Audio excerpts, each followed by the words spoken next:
사람들 생각에 하나님이 계시다면 그 하나님이 누구를 인정할 것인가? 그런 질문을 받으면 사람들 생각에 일반적인 답은 착한 사람일 것이라 그렇게 생각합니다. 그렇지 않겠습니까? 죄 가운데서 방탕하게 임의로 산 사람을 하나님이 이뻐하시겠는가? 아니면 법 없이 살 만큼 점잖고 교양 있게 선하게 살아온 사람들을 하나님이 이뻐하시겠는가? 당연히 인류의 보편적인 사람은 누구나 다 그의 종교가 어떻건 어느 민족의 어느 시대에 살건 일반적인 의식은 착하게 산 사람이어야 할 것이라 생각을 갖습니다. 그것은 우리가 윤리적 삶을 살아가는 도덕적 삶을 살아가는 하나의 버팀목이 되어지고 또 우리 양심이 그것을 말해주기 때문에 그것은 일면 옳은 부분이 있습니다. 그런데 문제는 과연 그렇게 살아서 하나님 나라에 합당한 자가 될 수 있는 것인가 라는 점에 있습니다. 그 같은 삶이 우리를 구원을 이루게 할 만한 능력과 힘을 주는가라는 데 있습니다. 우리 가운데 피차간에 비교할 때 내가 당신보단 좀 낫다 이렇게 얘기할지 모르지만 하나님 보시기에도 과연 그런가라는 데 문제가 있습니다. 이 사실 때문에 예수 믿는 이유는 그렇지 않은 것과 사뭇 다른 아주 결정적인 차이를 갖게 되어집니다. 만일 누군가가 하나님께서 죄인을 사랑하신다라고 말하면 이 이야기는 커다란 물리를 일으키게 되어집니다. 스캔들이죠. 하나님이 의인을 사랑하시는 게 마땅하다. 근데 죄인을 사랑한다고 말하는가? 그럴 수 있는 것인가? 문제를 일으킵니다. 만일 하나님이 정녕 그러시다면 그 하나님은 의로운 하나님이 아닌즉 우리 예배에 드릴 수 없는 분일 것이다. 이렇게 단언을 할 만큼 그 의식은 우리 마음에 확정되어 있고 뿌리 깊고 결정되어 있습니다. 누군가가 만일 하나님은 그러실 수 없는데 누군가가 하나님이 죄인을 사랑하신다 이렇게 얘기하면 하나님은 그런 분이 아니니 당신이 틀렸다 이렇게 얘기를 할 것입니다. 피차간에 논쟁이 벌어질 수 있습니다. 그 논쟁의 가장 중심적에 역사상의 논쟁의 그 중심에 우리 주 예수님이 서 계십니다. 예수님이 이 땅에 오셨을 때에 그 유대인들은 우리가 알고 있는 구약 성경을 하나님의 말씀으로 믿고 있었던 사람들이죠. 주의 백성이었습니다. 그 형식적인 주의 백성들 그들 앞에 주님이 오셨을 때에 주님이 그들에게 말했습니다. 하나님이 의인의 기도를 더 들으신 것이 아니고 죄인의 기도를 들으신다. 너희가 의인이라고 자처하니 내가 너희를 부를 것이 아니요 너희는 나와 상관이 없고 죄인들이 나와 상관이 있다. 주님 말씀하셨습니다. 그때 누가복음 15장에 가게 되면 1절과 2절에 주님이 이렇게 말씀하셨습니다. 기록이 되어 있습니다. 모든 세리와 죄인들이 말씀을 들어 가까이 나오니 바리새인과 서기관들이 원망을 했다. 불평을 했다는 것입니다. 아니 이럴 수 있는가? 저자가 어찌 세리와 죄인과 함께 하는가? 이 사람이 오히려 죄인을 영접하고 저들과 같이 음식을 먹으며 그들과 교제하며 그들에게 하나님의 위로를 전하니 저자가 잘못된 자라. 용납할 수 있는 것인가? 이스라엘 백성의 모든 근간을 흔드는 자로 주님이 서게 되어 있는 것입니다. 교회를 어지럽힌 자요 물위를 일으키는 자로 주님이 중심에 서 있게 된 모습입니다. 근데 백성들이 이 사실을 자기들과 같이 알아주면 좋을 텐데 백성들은 예수님에 대한 평가가 달랐습니다. 예수님이 그들에게 복음을 전하시고 그들의 병을 고치시고 하나님 나라의 말씀을 전파하니 백성들이 요동을 하기 시작했습니다. 아니 이 말씀은 우리가 서기관과 우리 선생들이 듣던 것과 사뭇 다르다. 이건 하나님의 권세의 말씀 아닌가? 그럼 그들이 말하기를 이 예수님 저자는 누구인가? 라는 질문을 스스로 던지기 시작했습니다. 그 질문 앞에 내린 답들은 하나님이 보내신 분이시라. 혹시 하나님이 보내신 자로 그 어떤 자일까? 모세와 같다고 생각했습니다. 모세와 같다는 것은 놀라운 평가였습니다.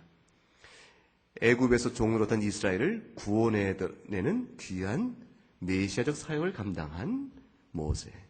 그 모세와 같은 선지자를 주께서 이스라엘 불쌍히 여기셔서 훗날 보내실 텐데 그 자가 바로 너희를 구원할 거라. 그 말씀하신 바로 그분이 아닌가. 다윗의 자손이요 호산나 호산나 우리가 노래를 부를 바로 그분이라. 호산나가 무슨 뜻입니까? 우리를 구원하실 분이라는 뜻이거든요. 주여 우리를 구원하소서. 우리가 누구를 향하여 외칠 것인가?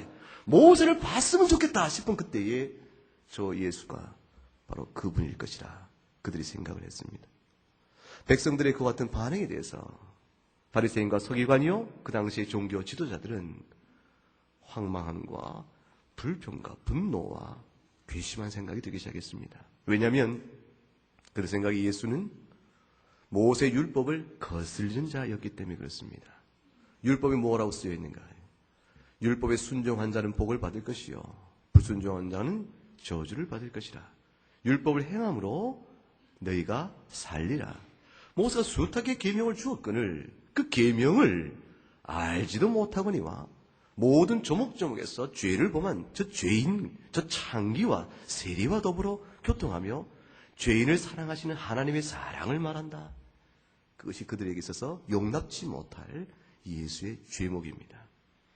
그 사실을 그들은 예수님 앞에 스스로 자인케 만들고 예수를 가능하면 율법의 이름으로 정죄하기를 원했습니다. 그들 마음속에 용납하지 못할 한 가지 선, 최후의 선, 의인이 용납을 받는다는 것입니다. 죄인을 하나님이 미워하신다는 것입니다. 의인과 죄인 가운데 누가 하나님 나라에 합당한가? 그 답은 의인일 것이라는 것입니다.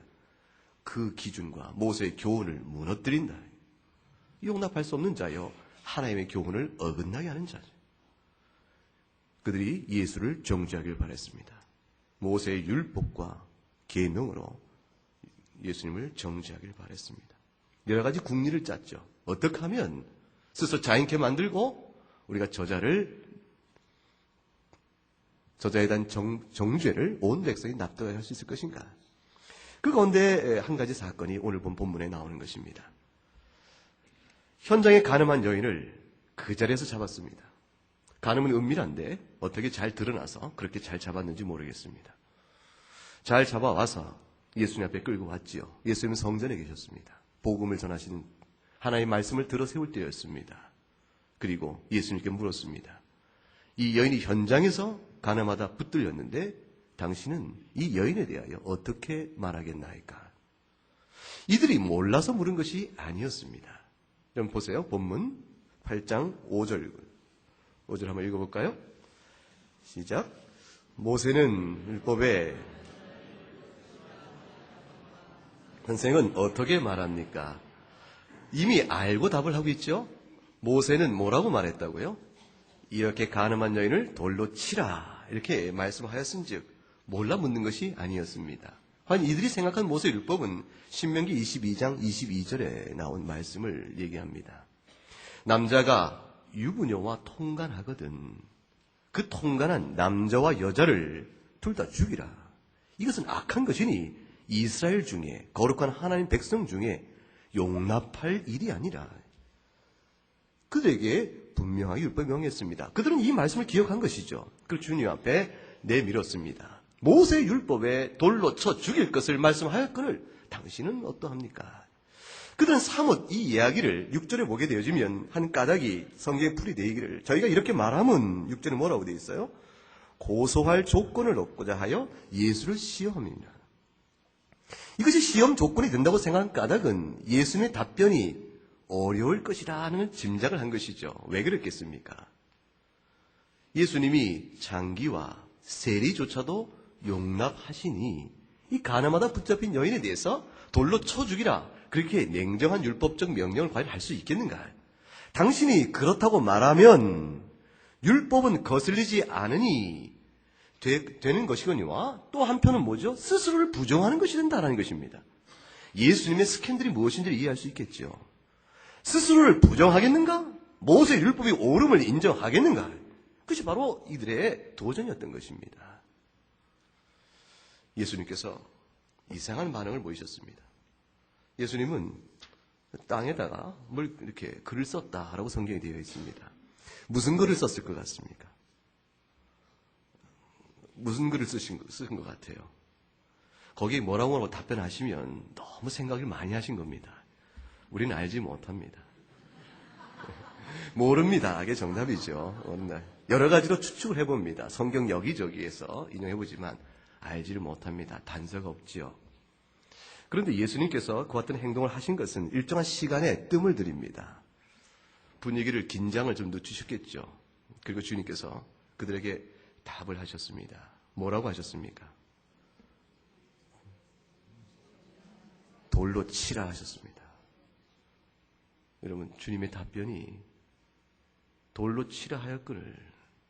사용 방법은 구체적으로 나와 있지 않지만 그러나 돌로 치라고 했으니까 그 말을 그냥 받아서 그런가? 모세 율법에 그렇게 하라 하였는가? 과연 그렇도다. 돌로 치라. 예수님께서 그렇게 답변하셨습니다. 예수님은 율법에 나와 있는 하나의 말씀에 그 뜻의 실행에 있어서 율법을 거슬린 자가 아니심을 그 말로 확인시켜 주신 것입니다. 너희가 나로 하여금 모세 율법을 거슬린 자요? 하나님께 내가 배반한 자요? 너희가 하나님 편에 있고 내가 하나님 반대편에 있다고 말하겠는가? 내가 너희에게 말하노니 돌로 치라! 그 말씀 한마디에 정죄하며 고소할 조건을 얻고자 하는 그들의 의도는 좌절되고 만 것입니다. 주님이 말씀하셨습니다. 그러나 너희들의 악함을 내가 안다. 너희의 악함을 아노니 그것이 괄호죠. 해석입니다. 주님 뭐라고 하셨냐면 죄 없는 자가 먼저 치라 했습니다. 이 말씀 속에 담겨있는 뜻들은 그 다음에 주님께서 여인과 한 답과 문답을 내용을 이어보면 흥미로운 관찰들을 해나갈 수 있습니다. 너희 중에 죄 없는 자가 먼저 돌로 치라. 신명기 14장 9절 말씀을 주님이 다시 인용하신 것이죠. 한번 읽어보십시다. 시작. 너는 용서 없이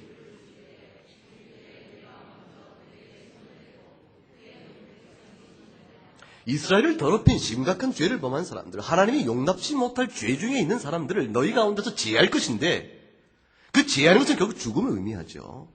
그 죽일 텐데 너희 가운데서 증인전자가 먼저 그에게 손을 대고 그런 후에 뭇백성이 손을 대므로 인해서 그를 치라고 말씀합니다.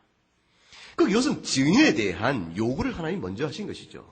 너희 가운데서 누군가가 죄를 범했으므로 이스라엘 가운데서 그 거룩함에서 제할 자라 할 때 임의로 방종하여 너희 탐욕에 따라 너희 이익을 위하여 어느 한 자를 제거하는 일이 없도록 하기 위함입니다.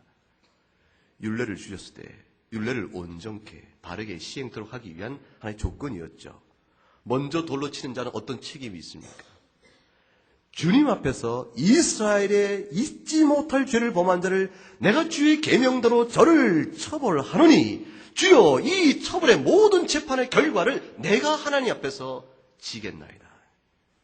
먼저 증인된 자는 이 재판의 모든 공정성과 진실성에 대한 책임을 지는 자로 주 앞에 서 있는 자입니다.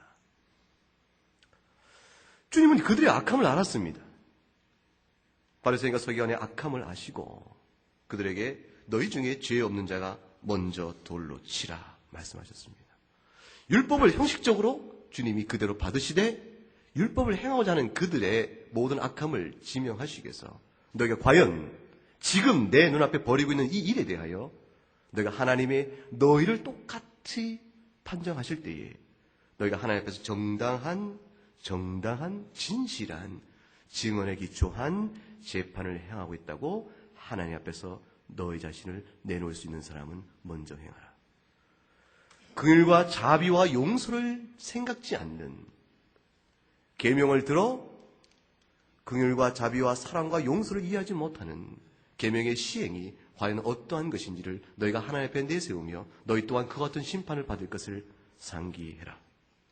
그리고 성경에는 통관한 자의 남자와 여자를 함께 끌어오라 하였으거늘 여자만 끌어오는 너희의 모든 행동에 대한 판단을 주님 앞에서 너희가 지라. 주님 무지한 자가 먼저 돌로 치라는 말씀 속에서 세상의 악함을 생각하면 내가 먼저 무지함을 드러내서 먼저 돌을 칠 것도 같죠. 그러나 하나님 앞에 서야 될 부담은 그 부담을 임의로 질 이유가 없어졌음을 이들이 알게 되었습니다. 왜 그렇습니까? 이들의 의도와 목적은 뭐였어요? 예수님이 율법을 거슬린 자임을 증거하기 위한 것이었는데 오히려 율법을 거스린 자로서의 예수님을 드러낸 증거는 좌절되고 만 상황에 내가 먼저 돌로 침으로 인해서 이 모든 일에 대한 책임을 하나님 앞에 자처할 이유가 없었던 것입니다. 실리가 없어졌지요. 아마도 그런 탓인지 아니면 하나님의 어떤 도우심이 있었는지 모르지만 이들이 하나둘씩 돌을 넣고 흩어졌다고 되어 있습니다. 이 같은 본문의 내용들은, 이 같은 사건의 내용은 우리로 하여금 누가 하나님 앞에서 의인인가, 누가 하나님의 자녀인가, 우리가 어떻게 하면 하나님의 백성으로 설 수 있는 것인가에 대한 복음의 본질에 대한 근본적 이해를 우리에게 자극시키고 생각하게 합니다. 예수님께서 그 다음에 이어서 그 여인에게 말했습니다. 그 여인에게 뭐라고 말씀하셨습니까? 너를 고소하던 자들이 어디 있느냐? 여인의 대답이 무엇이죠? 주여 없나이다 그랬습니다. 그래서 주님께서 말씀하시기를 나도 너를 정죄하지 아니한다 했습니다. 여러분 생각해 보세요. 가늠한 여인을 붙들고 와서 우리가 이 여인을 현장에서 가늠한 여인을 붙들었는데 당신은 이 여인에서 뭐라고 말하겠습니까? 라고 물었을 때 주님의 그 질문에 대한 진실한 답변은 무엇입니까? 돌로 치라는 것입니까? 아니면 나는 정죄하지 않는다입니까? 결국 주님은 한 질문에 대하여 두 가지 답변을 주신 것입니다. 죄는 이스라엘 가운데 가늠한 죄는 용납할 죄가 아니요 모세가 일찍이 그 계명에 이른 대로 하나님이 미워하시는 죄이라. 그 죄된 여인의 행동에 대한 죄성에 대한 분명한 선언을 죄를 죄로 선언하시면서 동시에 그리하여 바리새인들의 흉악한 함정을 주께서 물리치신 이후에 지롭게 물리치신 이후에 그 여인을 향하여 나도 너를 정죄하지 않는다 말씀하신 것입니다. 얼핏 보면은 죄를 돌로 치라고 말씀하신 주님과 정죄치 않는 주님이 어떻게 같은 말을 서로 다른 말을 같이 하실 수 있는 것인가라고 생각할 수 있습니다. 그런데 거기에는 정죄치 않는 주의 말씀 속에 담겨있는 은혜가 그 간격을 이어줍니다. 여러분 보세요. 예수님께서 정죄하지 않는다 이렇게 말씀하신 그 내용은 성경의 다른 곳에서도 우리가 확인할 수 있습니다. 예컨대 누가복음 5장 24절 보게 되면 주님께서 이렇게 말씀하셨어요. 인자가 땅에서 죄를 사하는 권세가 있는 줄을 너희로 알게 하리라 하셨습니다. 주님께서 나도 너를 정죄하지 않는다는 것은 어떻게 그 일을 할 수 있습니까? 여러분 누군가가 여러분에게 오셔서 내가 너희 죄를 정죄치 않겠다 말씀하면 그 말씀을 신뢰하고 믿을 수 있겠습니까? 죄사함의 권세가 누구에게 있습니까? 오직 하나님께 있습니다. 우리 모든 지은 죄는 하나님께 범한 죄이기 때문에 우리끼리 임의로 지금부터 우리의 모든 죄를 서로 다 용서하고 없는 걸로 치자. 그래도 서로 약속하고 서로 모든 죄 허물을 다 가리고 우리끼리 서로 끝 해버리면 끝이 나는가라는 것입니다. 다윗이 일찍이 시편 51편에서 내가 주의 목전에서 죄를 범하였나이다. 나를 의롭다 하실 이는 오직 주님이시요 나를 순전하다 하실 이도 오직 주님이시오니 내가 항상 내 죄가가 주의 앞에 있나이다. 죄는 하나님 앞에 있습니다. 하나님만이 죄 용서의 사죄의 권세를 지닙니다. 주님이 나도 너를 정죄치 않는다 말씀했습니다. 무슨 권세인가 하는 것입니다. 예수 그분이 누구시길래 당신이 죄 사죄의 은총을 베푸는가라는 것입니다. 그 답은 무엇입니까? 혈과 육으로 우리 눈앞에 계셨던 예수님이시지만 예수님은 하나님이시라는 사실에 있습니다. 예수님은 성자 하나님이십니다. 혈과 육을 가지고 이 땅에 오시사 우리와 함께 있었으나 그는 하나님이십니다. 그 왜 하나님께서 혈과 육으로 이 땅에 오셨는가라는 데 있습니다. 그것은 바로 사죄의 권세를 베푸시기 위한 대속의 은혜 베푸심이 그의 오신 이유였습니다. 주님께서 스스로 말씀하셨죠. 마태복음 20장에 기록되기를 이렇게 되어 있습니다. 마태복음 20장 18절과 19절 말씀에 보라 우리가 예루살렘에 올라가니 인자가 대제사장들과 서기관들에게 넘기움에 저희가 죽이기로 결혼하고 이방인들에게 넘겨주어 나머지 같이 읽을까요? 그를 능욕하며 채찍질하며 십자가에 못 박게 하리니 제3일에 살아나리라. 예수께서 능욕을 받으시고 채찍질을 받을 것이라. 내가 너희를 위하여 죽을 것이라. 인자가 이 땅에 온 것은 성경을 받으러 온 것이 아니요 섬기러 왔노라. 이사야서 53장 6절에 일찍이 이 죽음에 대해서 대속의 은혜를 이렇게 풀고 있습니다. 같이 읽어볼까요? 우리는 다 양 같아서 그릇 행하여 각기 제 길로 갔거늘 여호와께서 우리 무리의 죄악을 그에게 담당시키셨다. 대속의 은혜입니다. 대리속죄. 누가 우리의 죄를, 하나님 앞에서 우리의 죄를 누가 대신하실 것인가? 이 사실을 깨닫는 자는 복음을 아는 자요, 구원을 받은 자요, 하나님의 자녀이지만 예수를 믿는다 해도 이 사실에 대한 전적인 동의와 각성이 없으면 바리새인이요, 율법의 의에 따라 사는 사람들입니다. 여러분은 하나님 앞에서 대리속죄의 전면적 요구를 인정하시는가 하는 것입니다. 53장 5절 말씀, 이사야 53장 5절 앞절에 이렇게 기록되어 있습니다. 읽어볼까요? 그가 찔림은 우리의 허물을 인함이요 그가 상함은 우리가 평화를 누리고 그가 채찍에 맞음으로 우리가 나음을 입었다. 예수 그리스도의 눈물이요 그의 슬픔은 우리의 웃음이요 우리의 기쁨이 됩니다. 그의 죽으심이 우리의 생명이 된 것입니다. 그가 당한 모든 멸시와 모멸과 수치가 우리의 영광이요 우리의 자랑이 된 것입니다.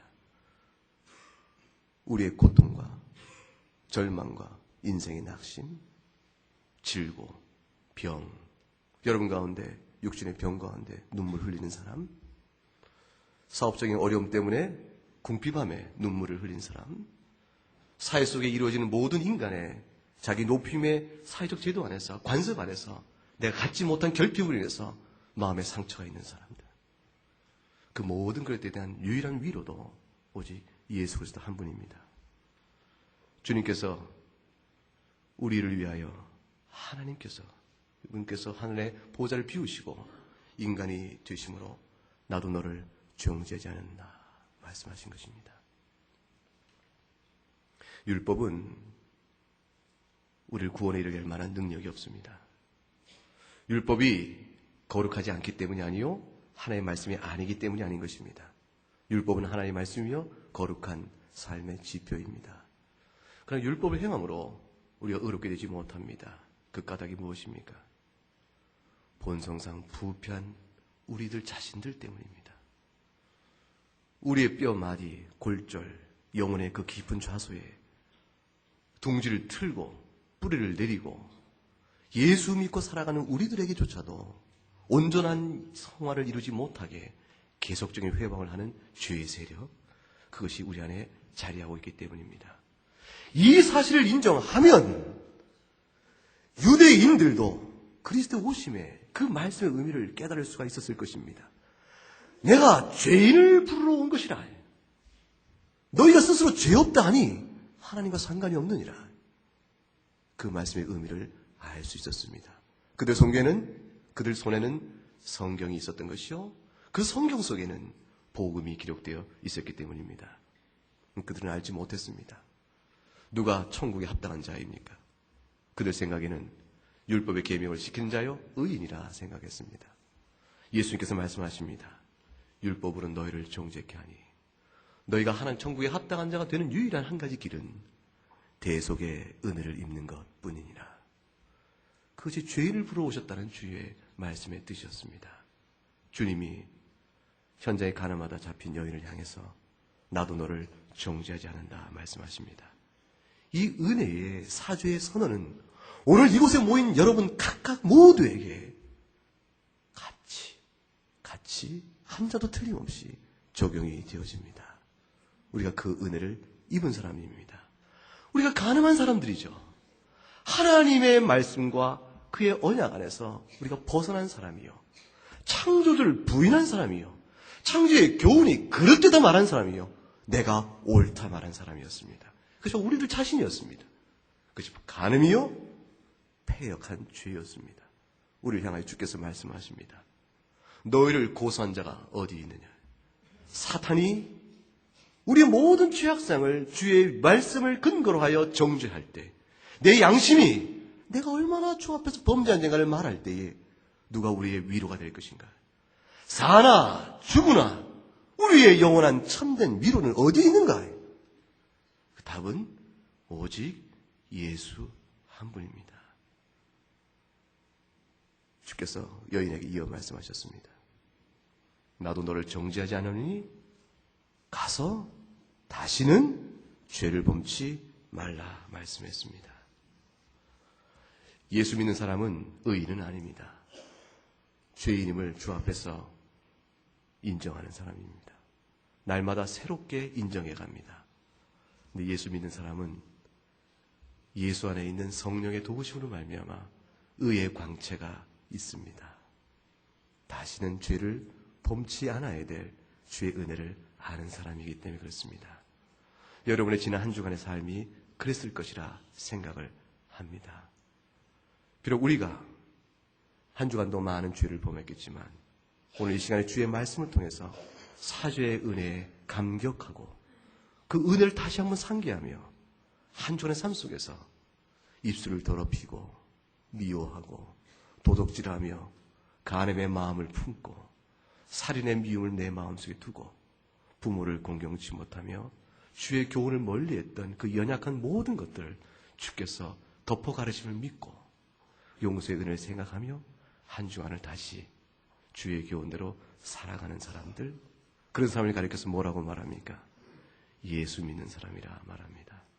주님 오늘 그 여인에게 복음을 전하시고 예수 믿는 자가 될 것을 그에게 말씀했습니다.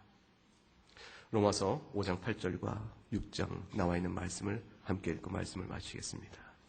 같이 읽어보도록 하십시다. 우리가 아직 죄인 되었을 때에 그리스도께서 우리를 위하여 죽으심으로 하나님께서 우리에게 대한 자기의 사랑을 확정하셨느니라. 여러분 이 말씀 믿으십니까? 우리가 죄인 됐을 때 우리를 사랑하신 그분은 여전히 우리가 죄 가운데 있을지라도 그 사랑을 놓지 않으십니다. 우리가 어떻게 살아야겠습니까? 로마서 6장 1절과 2절 말씀을 같이 읽어보십시다. 그런즉 우리가 무슨 말 하리요? 은혜를 더하게 하려고 죄에 거하겠느냐? 그럴 수 없느니라. 죄에 대하여 죽은 우리가 어찌 그 가운데 더 살리요? 하나님 은혜에 감사하며 주의 영광을 높이시는 하나님의 참된 백성의 삶이 여러분 삶 속에 한 주간 풍성히 임할 수 있기를 주의 이름으로 축원합니다. 기도하겠습니다. 하나님 감사합니다. 용서하심을 감사합니다. 현장에 가늠한 여인조차 주께서 정죄치 않다 말씀하셨사오니 그 은혜로 인하여 우리가 하나님의 자녀된 복을 누리고 예배로 회집하였습니다. 이 은혜 말씀을 늘 마음에 새기고 겸손케 행하게 하시며 하나님의 영광을 나타내 보이는 한 주의 삶을 승리할 수 있도록 복을 더하여 주시옵소서. 감사를 드리고 예수님 이름으로 기도 올리옵나이다. 아멘.